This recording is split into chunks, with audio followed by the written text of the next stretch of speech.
अलक़ाबिद अल्लाह तबारक व तआला का सिफ़ाती नाम है। मेरे जिस्म के अंदर मेरी रूह को उसी ने रोक कर के रखा हुआ है। उसकी मर्ज़ी के बगैर ये निकल नहीं सकती। जिस दिन उसका हुक्म आएगा ये किसी बहाने निकल जाएगी। बहाना कोई भी हो सकता है। जैसे कि हम अपनी रोज़मर्रा ज़िंदगी में देखते हैं, कोई किसी वजह से मरता, कोई किसी वजह से मरता है, कोई बीमारी की वजह से मरता है, कोई एक्सीडेंट की वजह से मरता है, कोई किसी और हादसे की वजह से मरता है। लेकिन बहरहाल उसको इस दुनिया से जाना है। अलक़ाबिद कायनात की हर एक चीज़, हर एक ज़िंदा चीज़ या कोई भी चीज़ जो बेजान है, उसको उसी ने अपने कब्ज़े कुदरत में रखा है। कोई रूह मर नहीं सकती, रूह कभी नहीं मरती। कोई रूह जिस्म से अलग नहीं हो सकती मगर उसकी मर्ज़ी से। जब तक उसकी मर्ज़ी होती है कोई इंसान ज़िंदा रहता है या हैवानात में से भी कोई चीज़। हम देखते हैं जंगलात में हज़ारों जानवर होते हैं और उनके बीच में शेर भी होता है। लेकिन जिसको जितनी देर ज़िंदा रहना होता है उतनी देर उसको शेर भी नहीं छेड़ता। लेकिन जिस दिन हुक्म आ जाता है वो जानवर शेर का लुक़मा बन जाता है। और फिर एक दिन ऐसा भी आता है कि शेर वो भी किसी का लुक़मा बन जाता है और वो अजल का लुक़मा बनता है। शेर ख़ुद को बहुत ही चालाक और ताकतवर जानवर समझता है, लेकिन जब वो बूढ़ा हो जाता है तो वो भूखा मरता है, क्योंकि वो शिकार कर नहीं सकता है। लिहाजा वो तड़प तड़प करके जान दे देता है। इस आसमान को उसी रब्बे कायनात ने थाम करके रखा है कि जिसने इसको बनाया है। ज़मीन और आसमान की हर एक चीज़ उसके कब्ज़ाए कुदरत में है।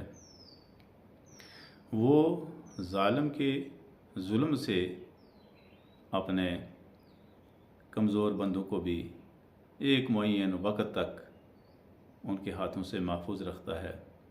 और कभी कभी वो ज़ालिम को जुल्म करने की भी छूट भी दे देता है ताकि वो अपने जुल्म में बढ़ जाए। लेकिन एक दिन ज़ालिम भी अपने अंजाम को पहुंचता है और मज़लूम भी। दुनिया में कोई नहीं रहता, सिर्फ़ ज़ात बारी ताला है जिसके कब्ज़ाए कुदरत में ये पूरी कायनात है। और कायनात की अनगिनत चीज़ें हैं कि जिन सब का खालिक और मालिक सिर्फ़ वही एक ज़ात है। उसके नामों का विरद करना, उनकी तस्बीह करना, अलक़ाबिद इस नाम की तस्बीह करना और इसके मानी पर गौर करना कि अलक़ाबिद का मानी जिसके कब्ज़े में हर एक चीज़ है, जो कि रोक करके रखता है, जो कि मना करके रखता है। दिन और रात उसी ही के हुक्म के ऊपर चलते हैं। ना ही दिन रात से आगे बढ़ सकता है और ना ही रात दिन से आगे बढ़ सकती है। ये दोनों ही एक दूसरे के बाद आते हैं। और इसने आसमान में बुर्ज बना दिए। आसमान दुनिया को उस खालिक कायनात ने तारों और सितारों, सूरज और चाँद से मुज़य्यन कर दिया।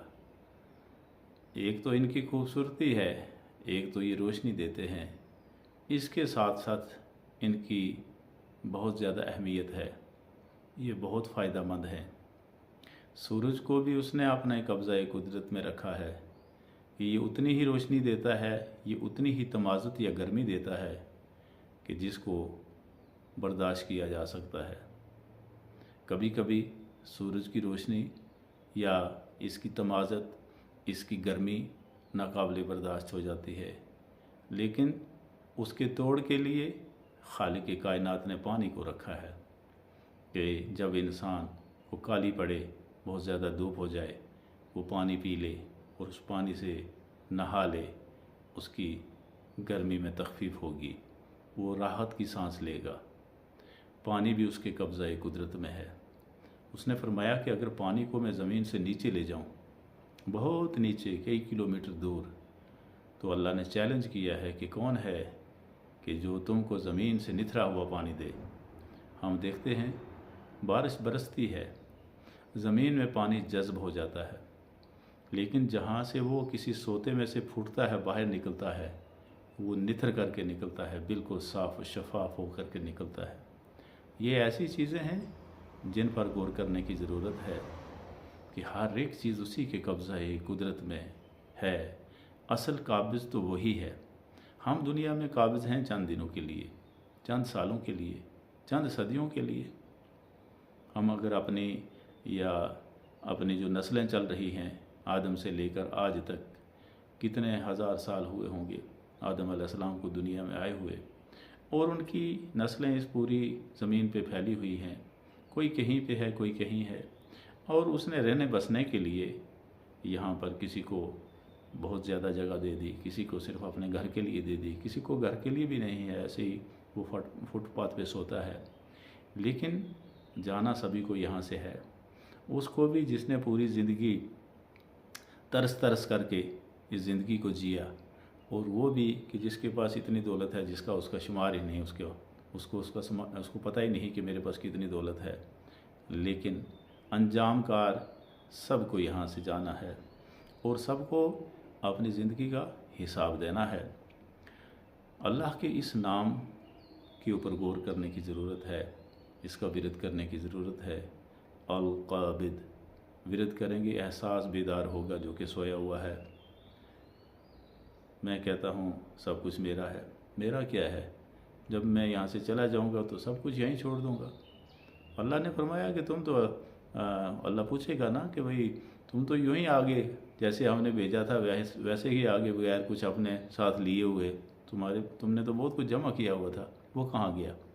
तो उस वक़्त इंसान को एहसास होगा कि मेरा तो कुछ भी नहीं, मेरा तो वही था कि जो मैंने अपने हाथों से किसी को दिया था, किसी ज़रूरतमंद को दिया था, मैंने अपने हाथों से, और वही उसका सवाब है, वो मेरे पास है। बाकी तो ये ऐसी बातें हैं कि मेरा है, मेरा है। छोटा बच्चा होता है, वो हर एक कहता है हर एक चीज़ मेरी है, ये भी मेरा, ये भी मेरा है।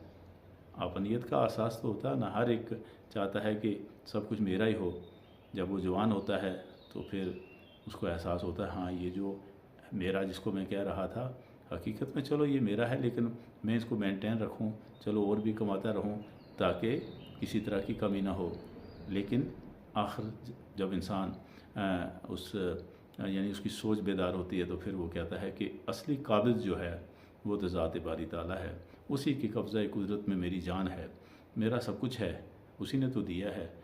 मैंने खुद तो कुछ हासिल नहीं किया, कि मेरी ज़ात जो है वो भी अपनी नहीं है। मुझे पता ही नहीं कि मैं दुनिया में कब आया था और मुझे भेजने वाले ने क्या मकसद ज़हन में रखा था। काफ़ी गौर व फिक्र के बाद पता चलता है कि हमारा मकसद था कुछ इस दुनिया में आने का। तो अल्लाह तबारक व तआला से दुआ है कि वो अपने नामों का विरद करने की तौफीक नसीब फरमाए और उनसे मुस्तफ़ीद होने की तौफीक नसीब फरमाए। अस्सलामु अलैकुम वरहमतुल्लाह।